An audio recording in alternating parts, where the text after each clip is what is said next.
They thought he was just another black man who didn't belong, but when the cops tried to humiliate him in front of his neighbors, they had no idea he was about to expose their lies and shake the whole department to its core. It was the kind of summer Sunday people dream about: clear blue skies, sun shining high, and a gentle breeze drifting through the trees. Marcus Ellis had planned the day exactly as he wanted: peaceful, quiet, and all to himself. He lived in a modern apartment complex on the edge of the city, surrounded by well-trimmed lawns, bright flowers, and a shared pool that looked like it came straight out of a vacation brochure. After a long week working from home as a software engineer, he was more than ready to relax. Dressed in a sleeveless shirt, shorts, and sandals, he grabbed a towel, a cold bottle of iced tea, and his headphones, then headed down to the pool to enjoy a few hours of sun.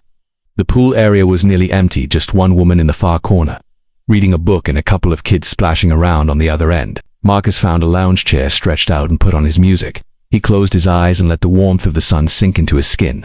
For once he wasn't thinking about deadlines, meetings, or even the news, just the water, the breeze, and the calm. That moment, however, would be short-lived. About 20 minutes later, he felt a shadow pass over him.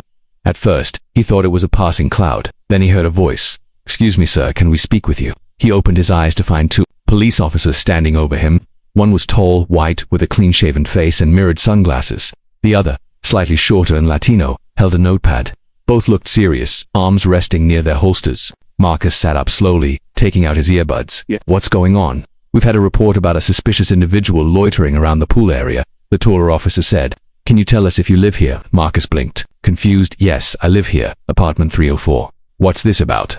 The shorter officer stepped forward. "Do you have ID on you?" Marcus reached for his wallet in the side of his lounge chair. "Sure, but I'm not understanding why I'm being questioned. I'm just sitting by the pool." The officers didn't answer right away. Instead, they exchanged a look, and the taller one took the ID Marcus handed over. He looked it over carefully, then glanced back at Marcus. "You live here alone?" he asked. "Yeah, I do." "Again, what's this really about?" "We're just following up on a call. A resident said someone who didn't look like they belonged was hanging around the pool. It's nothing personal." Marcus let out a dry laugh, shaking his head. "Nothing personal. You're questioning me because someone saw a black man by the pool and assumed I didn't belong." "No one said anything about race," the officer replied quickly. "You didn't have to," Marcus said. "I'm here every weekend. No one ever calls the cops when my white neighbors are out here." The situation felt surreal, but not unfamiliar. Marcus had grown up knowing what it meant to be seen as suspicious for doing absolutely nothing, walking home from school, browsing, too long in a store, or now, apparently, sitting by his own pool.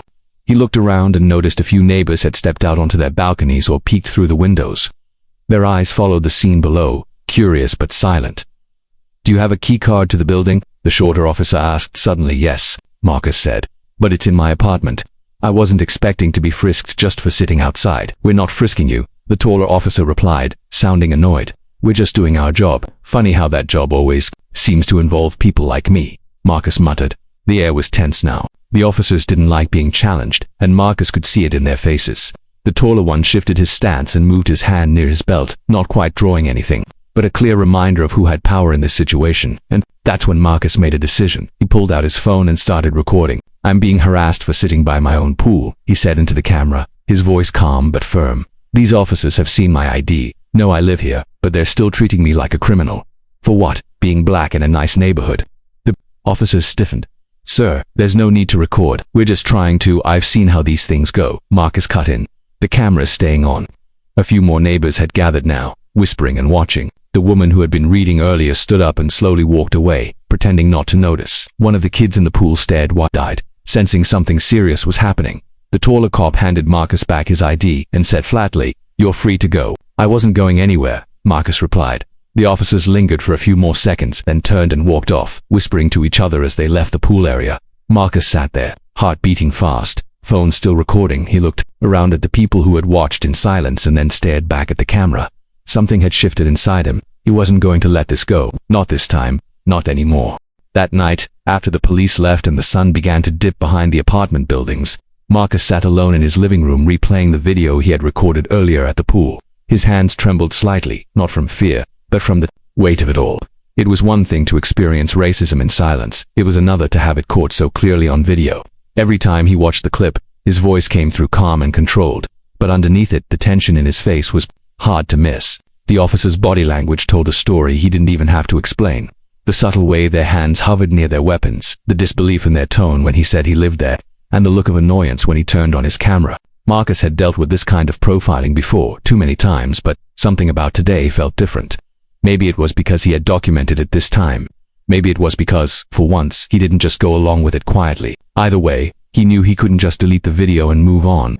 He uploaded it to social media that night, not really expecting much, just needing to get it off his chest. He wrote a simple caption. "I was harassed by 2 cops today while relaxing at my own apartment pool. They said I looked suspicious. I live here. I showed ID. It wasn't enough. This is what it's like being black in America, even when you do everything right."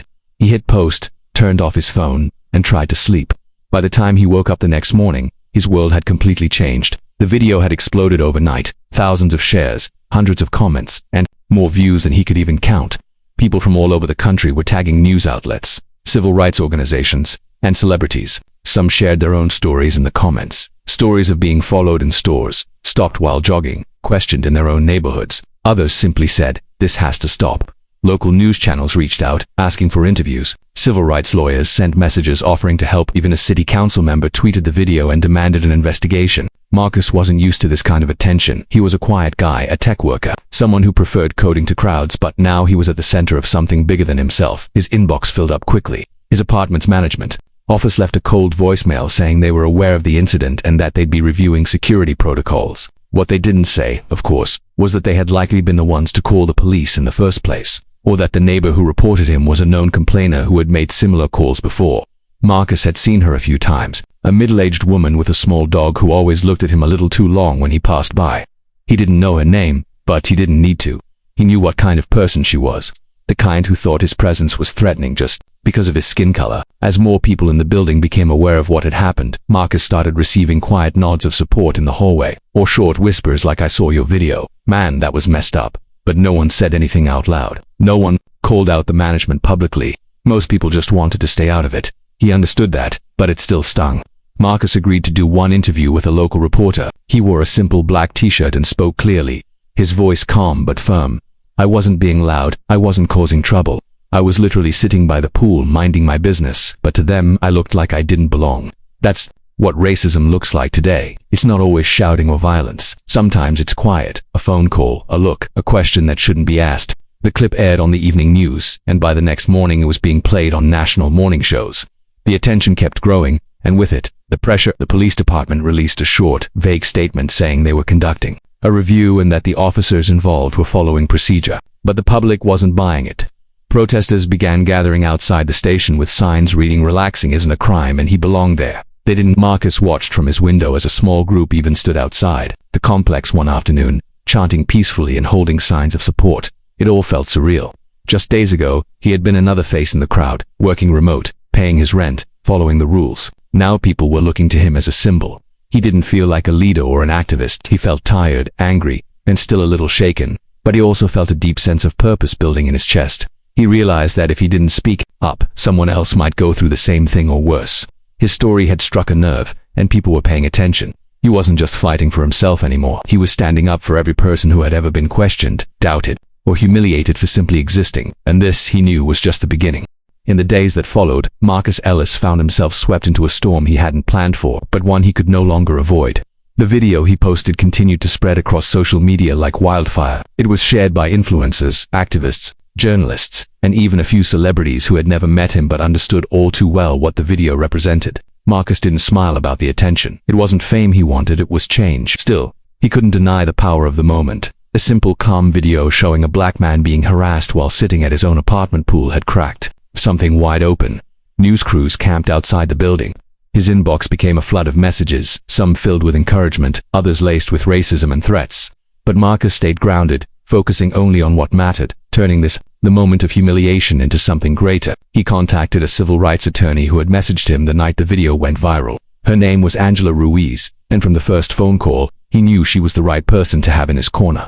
Smart, compassionate, and relentless. Angela, who had taken on police misconduct cases before and won. Together they filed a formal complaint with the city's police oversight board. At the same time, they requested the body cam footage from the officers involved, knowing full well the department would stall and resist. Marcus wasn't naive. He expected delays, but what he didn't expect was the overwhelming public pressure that came from the video alone. Protesters grew in number.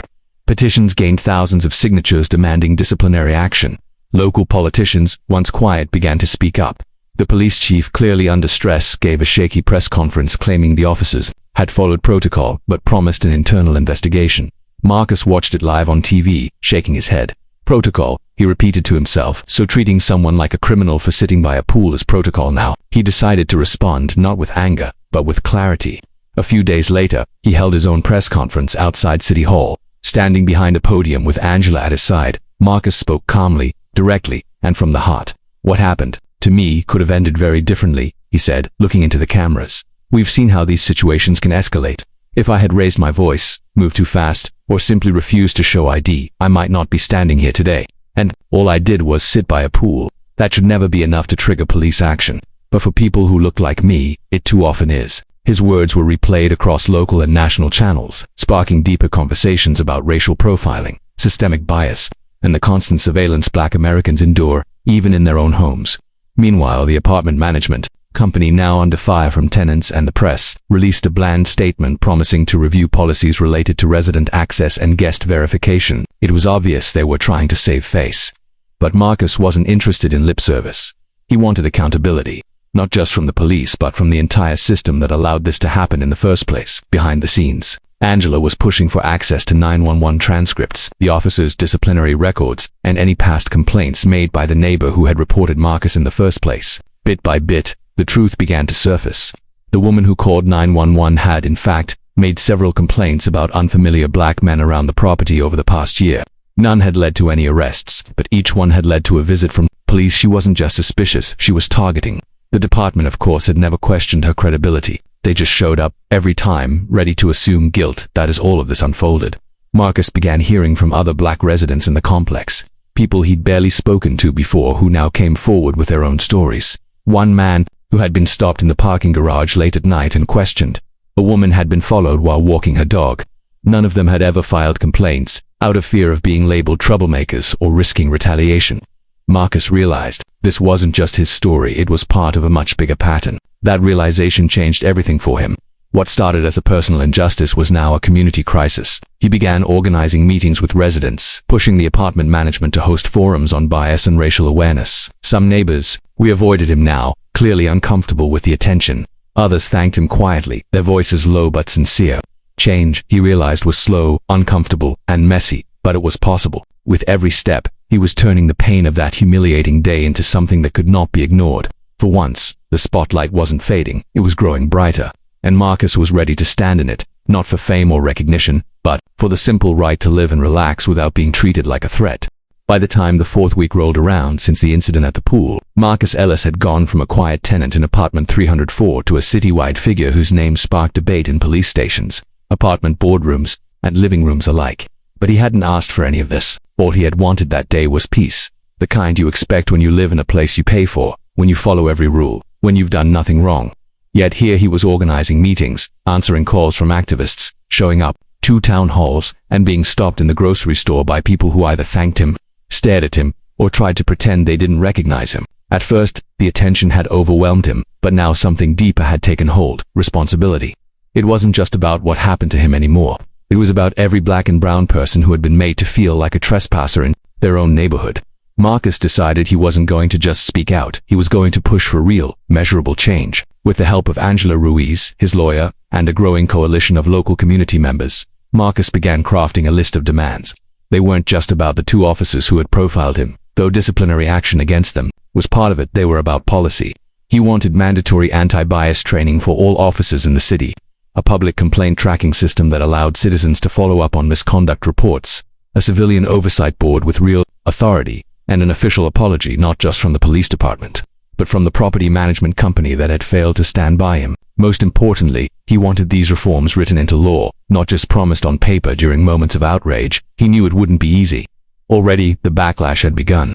Some conservative talk shows twisted his story into a narrative about overblown racism, accusing him of seeking attention or trying to ruin good cops' careers. Online trolls flooded his social media with insults, threats, and racist memes. Even within his own apartment complex, he felt the shift. Neighbors who used to smile now avoided eye contact. A few had even lodged noise complaints against him. When he hosted small organizing meetings in his apartment, though no music played, no one got loud, and no rules were broken. Marcus knew what it was: resistance, discomfort, and fear.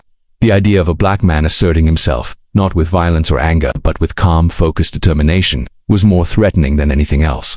But he refused to let it shut him down. He kept showing up. He spoke at high schools about systemic injustice. He joined city meetings where he outlined not just his experience, but the statistics that backed it, the numbers showing how disproportionately people of color were stopped, questioned, and harassed in their own communities. He cited data, named names, told the truth without softening it, and still managed to keep his dignity intact. It paid off. Within weeks, several city council members publicly supported his proposals. A town hall was scheduled to allow the community to voice their opinions on police reform. Even the mayor, initially silent, called Marcus personally to say he supported civilian oversight and wanted to meet. But Marcus was careful. He knew how political games were played. Words were cheap. He insisted that nothing would change until it was signed into law, and he didn't let the attention go to his head. In fact, he avoided cameras when he could, choosing instead to highlight the voices of others, the other tenants who had come forward. The single mother who shared how her teenage son was stopped just for walking through the complex after dark. The retired veteran who admitted he had witnessed profiling for years and stayed silent out of fear of being targeted himself. Marcus created space for them. He amplified their voices, not just his own. This was never just about a pool chair and a pair of nosy cops. It was about the daily erosion of dignity that so many people quietly endured, convinced that speaking up wouldn't change anything, but now they had proof that it could. That it was already beginning to. Eventually, the two officers involved were placed on unpaid suspension while the investigation proceeded. One of them, the shorter one, Officer Ramirez, reached out through a mutual acquaintance and asked to speak with Marcus privately. After much thought, Marcus agreed to meet. They sat across from each other in a quiet park without lawyers, cameras, or reporters. Ramirez looked exhausted, maybe even ashamed. "I didn't mean for it to go that way," he said quietly. "I was just following my partner's lead. I didn't think you were a threat. But I also didn't speak up." Marcus didn't excuse him, but he listened. He explained the weight of what it feels like to be criminalized over nothing, how the silence of officers like Ramirez only deepens the wound. "It's not enough to not be the loudest voice," he said. "You've got to be the one who speaks when it matters." Ramirez nodded, saying he was beginning to understand. Whether he meant it or not, Marcus couldn't know, but he believed. The conversation itself had value. As summer turned into fall, and the buzz of the media faded slightly, Marcus didn't stop. He established a non-profit called The Right to Exist, dedicated to helping people who experienced racial profiling access legal help, emotional support, and a public platform. He raised funds, built a small team, and kept pushing for policy reform. His life had changed completely. No more quiet weekends, no more blending in. But he had found something stronger than comfort. He had found purpose, and that, he realized, was far more powerful than anything that tried to silence him. 6 months after the incident that changed his life, Marcus Ellis stood on the same spot by the pool where everything had begun, not as a suspect, not as a victim, but as a man who had taken control of his own narrative. The place looked different. Now, not physically, but spiritually. The chairs were still there, the water still shimmered under the sun, and kids splashed nearby while parents chatted under umbrellas.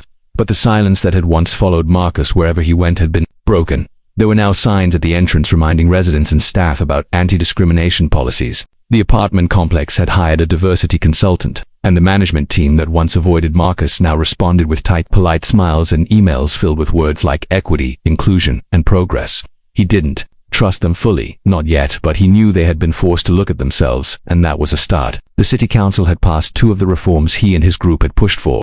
Body cam footage would now be automatically released in profiling complaints.